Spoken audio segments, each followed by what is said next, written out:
Well, guys, I think it's finally happening. Like, Trump's control of America is finally going from insane conservative leadership that's just kind of dragging everything down across the board, and there's nonstop chaos and insanity happening at every turn. It's now going from chaos to more calculated, blatant fascism. Trump is beginning to crack down on his critics and those that have stood against him in the past and might stand against him in the future. And one of the most publicized examples of this is Trump recently ordering the ICE arrest of Representative, not Representative, the mayor of Newark. Like the town Newark, the mayor was protesting Trump's immigration policy, I believe outside of an ICE center, an ICE detention center, and was arrested. I believe the arrest was even ordered by Trump himself. I've read a little bit about this situation this morning as I drank my morning Monster Energy, but it was kind of like so distressing that I got stressed out and decided I'm going to save the rest of this info dump for stream and just enjoy my morning. I'll save the dread over the world of politics for when it's time to dread the world of politics. And so here we are, ready to dread, because there is a lot to dread. Trump is really now getting open and signaling his plans to start pushing charges, criminal charges, and prison time on his critics in the media and in government. And that does not exclude elected representatives and judges that go against his rulings. So right here, I've got a video by MSNBC called Representative Horsford Slams the Trump Administration Over Authoritarian Tactics in Newark Mayor's Arrest. The dictatorship part of Trump's presidency is really getting rolling now. Like, the part of his presidency I think most of us were the most afraid of is now a reality. So with that said, no further ado, let's find out what's going on here. How bad is it really? Let's bring in Democratic Representative from Nevada, Stephen Horsford. Wow. He sits on the House Ways and Means Committee. He's also Chairman Emeritus of the Congressional Black Caucus. Congressman, I want to start with what we were just talking about, this arrest of Newark's Mayor Ras Baraka. He was taken into custody, the administration is saying, for attempting to enter an ICE detention center. What is your reaction, and what message does this arrest send to other lawmakers? Well, thank you, Christina, for having me on. And look, two things are true about the detainment of... Okay, so what is the supporting evidence for the idea that he actually illegally entered the detention center, and is illegally entering an ICE detention center as particularly as like the mayor, like a very high elected official? Is that a crime? Is there evidence of him committing that crime? If it is one, like, how ironclad is ICE's justification for this on a, like, on paper law perspective? Is this purely just Trump ordered an arrest and they did it and they just came up with bogus charges? Because I wouldn't be surprised if it was that, but I also wouldn't necessarily be surprised if they just waited for someone who's a prominent Democrat to technically break the law and to immediately make an example out of them. Because I could see either as a realistic scenario. If he was a part of the protest, he falls under their rules. Does it really matter? Well, guess the first major instance of the Second Amendment being enacted may happen soon. Trump ain't getting out of that. Let's not make jokes like that, chat. Yeah, it's freaking insane. If Obama had even made a joke about a fraction of what has already happened, God knows how bad it would have gotten. Yeah, I mean, that goes without saying. The Trump cult, and I actually recently found out the Trump cult itself, like the hardcore Trump supporters, apparently support Trump at a rate of 90% roughly still. There is basically no regret among, like, the MAGA movement. The normies who voted for Trump are feeling regret, but, like, the people who voted for Trump in 2016 and 2020, and this time around, they are not feeling any regret so far. Just thought I'd let you guys know that. Mayor Baraka. And one is that the Trump administration continues to implement policies that are chaotic. And number two, elected officials, on behalf of the constituents they represent, have every right to hold this administration accountable. Mayor Baraka was there with several members of the Congressional Black Caucus who represent that area. They were there doing their duty on behalf of their constituents, providing oversight. And the fact that the mayor was joining them, he represents that city and had already raised major concerns about the lack of building permits over this for-profit detention facility. And so I think that there needs to be more account. Okay, so is this the federal government using some kind of unilateral authority to build detention facilities within this mayor's town without getting proper permits for building it, just saying, well, we're the federal government, we can do what we want, even if it's against local law? Is that true? Man, like, I'm telling you, they were built a few years back. Okay, well, even still, if proper permits weren't obtained, does the federal government just have the ability to say, fuck local law, we're building a federal prison camp here? Because that sounds like it's against one of the amendments in the Constitution, at least. Isn't this an infringement of the Third Amendment? I feel like it is. Isn't that the one against unlawful quartering of, like, military? Like the U.S. government can't make you, like, quarter police officers or military in your home against your will. Like, even if your region is at war, they can't force you to make your home into, like, a military base, essentially. Yeah, that is the Third Amendment. Yay, I'm glad I know my country's amendments well enough. Good. Good. Accountability of this administration and elected officials in Congress or the local officials, in this case, Mayor Baraka, have every right to act on behalf of their constituents. And this is not the only place we're seeing this. There are several closed or defunct former prisons around the country that the administration is trying to reopen to turn into detention facilities. But a lot of them, as the mayor was alleging, don't have the correct permitting, haven't gotten the permission of the local governments. Could these local governments provide a backstop to some of these administration policies? Well, I know that Donald Trump and his administration don't believe it, but we are under a rule of law. They may have authoritarian tactics, but there are roles to play at the local and state level when it comes to the operation of any facilities, detention or otherwise. I have a local facility like this in the rural part of my district. I have conducted oversight tours of that facility in the past, and I plan to do it again. And I would commend to this administration that I have every right to do that, as do my colleagues who joined with Mayor Baraka the other day, because it's our constitutional duty under the Article 1 Constitution and as members of Congress. I also want to ask you about this effort House Democrats are making. It's really frustrating to me how few people in the general population, particularly of voters, seem to be paying attention to this and really recognizing it as scary as it is. Like, this is us witnessing a single person with so much power in government that they are literally pressing charges against and arresting their opposition party, like, against the law. Like, most of what Trump has been doing is against the law and is against the orders of courts. And obviously MAGA will always make excuses for it because they have to, defend their cult leader. But, like, the broader population, I hope, is starting to finally break out of this spell, this idea that all this shit is just, like, made up or exaggerated, or, God forbid, that somehow still the left and the right are equally bad. I saw an interview with the mayor. He has been released. The city does say they are in violation and don't have the proper permitting. The feds have been disputing this in court for a while. It doesn't really seem like why would they be disputing it for a while if they had the right permitting? Wouldn't they just say, oh yeah, we have the permits?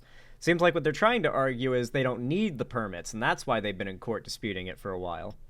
It's kind of a long shot effort on the Hill to try to stop these drastic cuts to Medicaid and SNAP benefits as part of this GOP mega bill.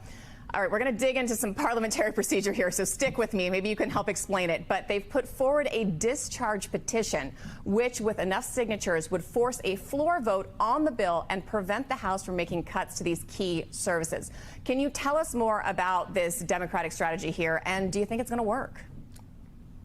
Well, Leader Jeffries and House Democrats are working every angle possible to prevent some of the most devastating cuts that congressional Republicans and Donald Trump are trying to enact on the American people. Republicans have said that they don't want to cut Medicaid or take away nutrition programs for children and seniors. This is their opportunity to join with Democrats to tell their leadership, no cuts. Hands off our Medicaid, hands off nutrition assistance, hands off veterans care, and to make sure that these areas are not included in the budget reconciliation. Now, sadly, Christina, this week, we also have markups that are scheduled in the three major committees: Ways and Means, Energy and Commerce, and Agriculture. And those committees will be taking action on the various provisions of the Screw America bill. I'm concerned that they're going to take these actions in the dead of the night. They're going to attempt to cause the largest cut to Medicaid, which will affect everyone's health care. I believe him here. For those that don't know, and I know that most of you guys will because I've made this point multiple times, but there are new people in chat that haven't heard this before. Steve Bannon was like the guy in Trump's administration and campaign back in 2016 and 2015. Like the guy who basically masterminded Trump's memification, the like internet embracing him, gamers embracing him, the online right, like making a culture out of him, 4chan making like memes, an entire culture and slang and lingo out of him. That is largely credited to the work of Steve Bannon. I know he's like a wrinkly old fuck who works in conservative media, but also keep in mind, he founded Breitbart, right? And that was big back then, right? Breitbart was one of the biggest endorsers of Trump back in the day. And on top of that, like he also has a very diversified amount of income. That is to say, despite being an old man, he's making money off of some pretty surprisingly newfangled, skeevy methods. For instance, I shit you not, Steve Bannon operates an illegal World of Warcraft Chinese gold farm. I'm not joking. He at one point was running essentially a sweatshop somewhere in China where he was paying pennies an hour to a bunch of Chinese people to play WoW all day, running bots, like a bunch of bot clients to like farm mobs and make money so that they could be that, you know, people would go onto a website and then they would buy the gold for their account and it would get sent to them. And it's basically a cheating method, right? But people will spend real money on in-game gold in World of Warcraft. And so Steve Bannon literally operated a Chinese illegal gold farm, right? Like, and if you've ever played WoW or any MMO, you know what I'm talking about, and you know that these like gold sellers are the scum of the earth within MMOs, like maybe just a bit better than people who like hack and steal accounts, I guess. But yeah, like they really are the scum of the earth. And that's the kind of shit that Steve Bannon does. So his big talking point, his big method that he taught Trump and had the administration push, I believe the quote was, let me see if I can find the quote. Steve Bannon explains how to overwhelm the media. Yeah, here it is. This Steve Bannon quote is key to understanding America's crazy politics. You see these signs right here and the guys over here saying insurrection and all that? That's what this country's about. It's freedom of speech. They got their opinions. We have our opinions. Okay? Hang on. They have their opinions. I'm telling you right now, this is going to be the misdemeanor from hell for Merrick Garland, Nancy Pelosi, and Joe Biden. Donald Trump. Name check of all of the greatest hits of his arraignment for he is free to go. A normal case by any stretch of imagination. Okay, this is not the clip I was thinking of, but it seemed like it was at first. Let me see if I can find it. Sorry, guys. Google has made things quite hard to find these days. Yep, here it is. I think this is the clip. Flood the zone theory. He calls it the flood the zone strategy. Here's the mastermind of Trump's 2016 run explaining how the right broadly does their manipulation of the media sphere and of the left. Oh, muted on its own. Nice. Theory, which is the opposition. At a certain point, there's only so much from the executive that he can. No, wait. Okay, let's see if this is the rest of it. What, every time you pause it, really?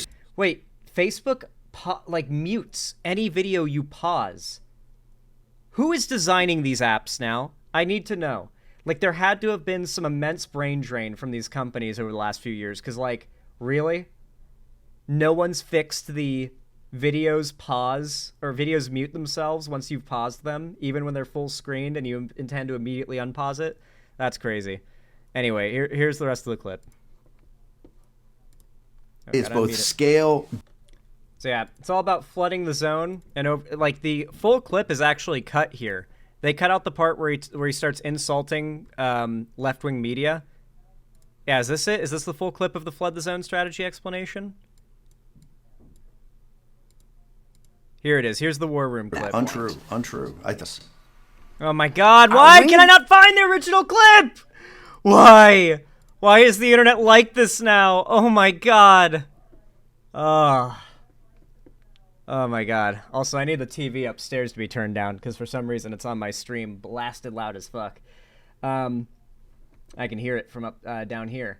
But yeah, dude, like, I cannot for the life of me find the full clip. I'm gonna tweak if I keep trying to look for it and watching the same bit and then it gets cut for some commentary. I'm gonna tweak out, okay? But I will tell you what the rest of it that he says, because I will never find the full clip. But I'll tell you what the rest of it is that he says. He says the mainstream media is the opposition, and it is stupid. They can only focus at most at 2 big stories at a time because they want to cover it thoroughly. And so it is their prerogative to flood at least 3 or more crazy stories in the mainstream space. Like, the news is struggling to give proper, apt levels of coverage, all the while, like, that one story gets over-focused on, and the rest of the stuff slides away, and no one cares, right? Anyway, back to it. So I imagine they're doing the same thing here. Like, this, I feel like this was a stunt to get people really upset about the arrest, while simultaneously Republicans are probably about to just destroy all of our medical social systems in America. And they hope that no one notices the cuts because everyone's talking about what most Americans will say is a bogus or a non-problematic arrest, because most Americans are in favor of mass deportation right now. And to take away nutrition assistance for children and seniors to do what? To give tax breaks to Elon Musk and Jeff Bezos and billionaires like them. We are going to work hard to make sure that that doesn't happen. I was going to say, so if you think that's going to happen in the middle of the night, one of the criticisms people have given towards Democrats is do more, do enough. So if you think they're going to do this, what do? Do you camp out in the halls in the middle of the night? Do you keep an eye? Do you get on the committees? What can you do? Well, as a member of the Ways and Means Committee, led by Ranking Member Neal, House Democrats are coming in ready and prepared. Not only are we going to fight back against the permanent tax cuts for billionaires, but we have proposals to give permanent tax breaks to moms and dads, to actually address the housing affordability crisis in our country, to enact policies that actually help working class families and the middle class, and to not... One thing I find very depressing is that when the left talks about making America better for the average American, because it's so specific, like, here are the ways we're going to make America better, it sounds boring. Like, most people don't think about politics to really care about any specific policy, but at the really soft, like, vague, unspecific rhetoric, seems like it does better. Just repeating slogans seems to get Americans on board better.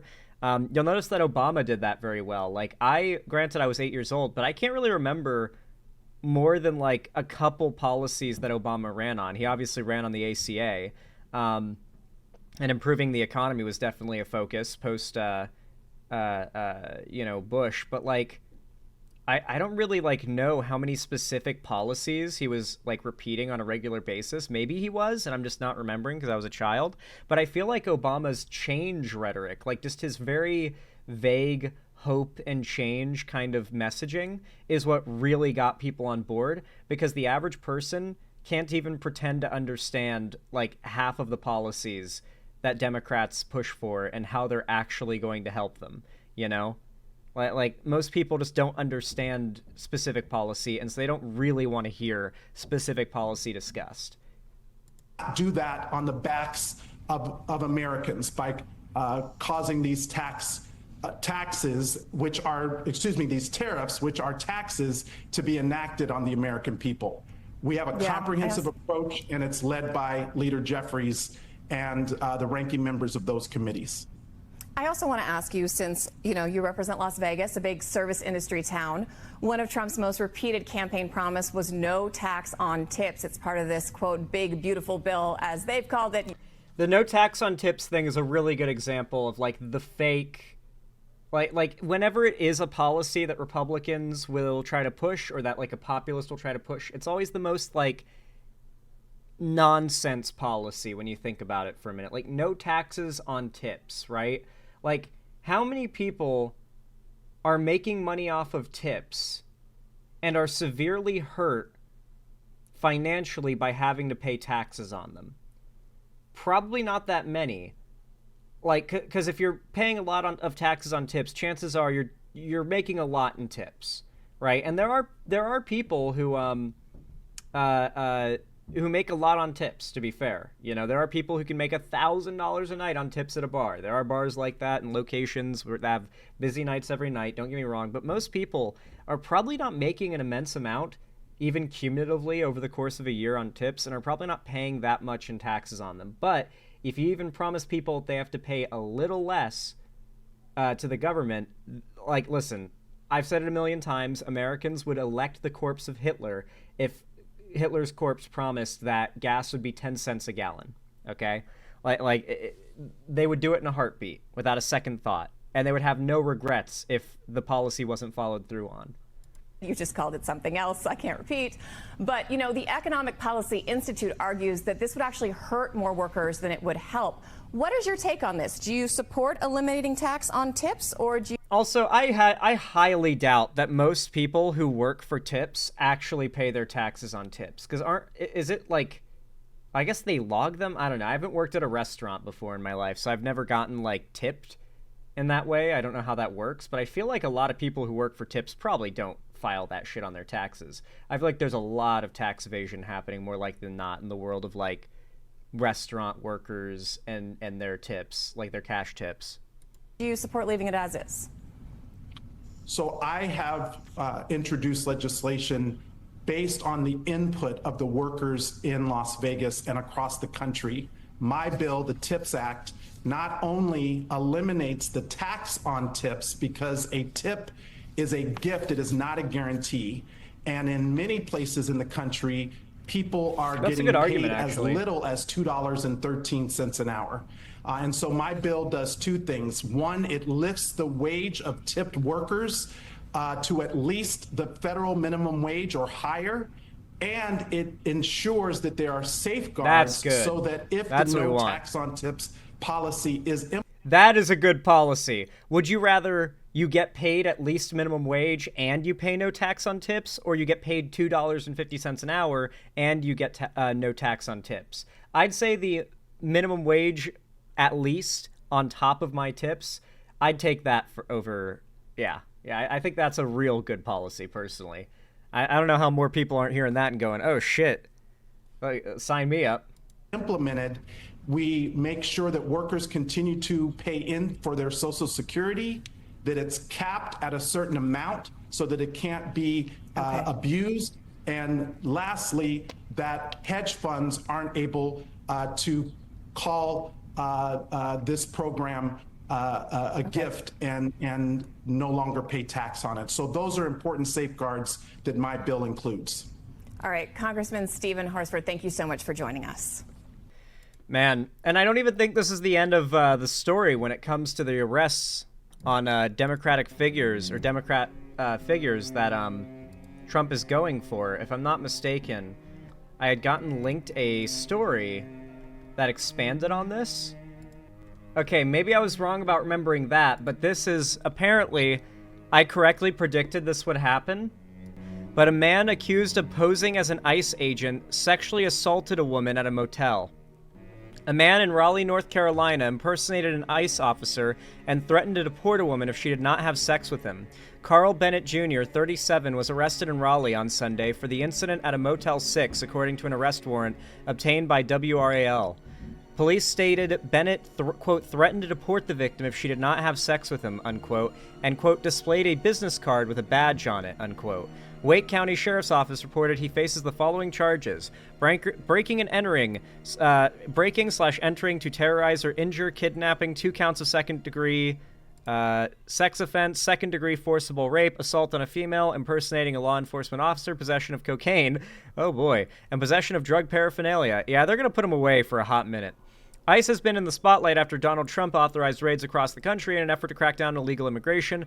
Over the 6 days reported so far, ICE and its partner agencies have made over 4,500 arrests and lodged over 3,500 detainers on immigrants they say are in the country illegally. Trump's border czar, Tom Homan, said they're prioritizing criminals in the early going, but he said anyone who entered the U.S. without authorization could be taken into custody and sent out of the country. So, yeah, about what I expected. All the worst people are taking advantage of Trump's presidency to just really live their worst life, you know? It is what it is, I guess. This is the America we're living in, and all we can do is point at what's happening and try to get people to care and get them to vote differently next time. And maybe, in the future, we can make some real progress towards a better America, not just recovering back to what we once had. Anyway, guys, if you enjoyed this segment, if you found it entertaining, educational, or enjoyable, please consider leaving a like, as every single thumbs up really does help a lot to boost my channel in the algorithm. It really does mean tons, so thank you to everybody who does that. And of course, if you want to do a little extra to support the channel for totally free, consider leaving a comment, and to let me know you watched this far into the video, and, you know, to let me know that you enjoyed it enough to get so far, and to support the channel, how about you leave a comment down below that says, the ice is melting. Comment "the ice is melting" down below if you want to let me know you watched this far, and if you want to support the stream as well and you don't know what else to comment. And of course, if you want to see more from me in the future, make sure to subscribe and ring the bell icon to turn on all notifications, so YouTube actually tells you when I go live or upload new videos in the future. And of course, if you want to support me directly, financially, help me keep the lights on and a roof above my head here at the Xander Hall studio, then please consider donating, subscribing, or gifting a sub on my website, xanderhall.com/live, or support me through YouTube, Twitch, Streamlabs, Stream Elements, Patreon, or buy some custom Xander Hall merch through the Streamlabs link down below. Regardless of how you support me, though, thank you so much for watching, and as always, have a good one.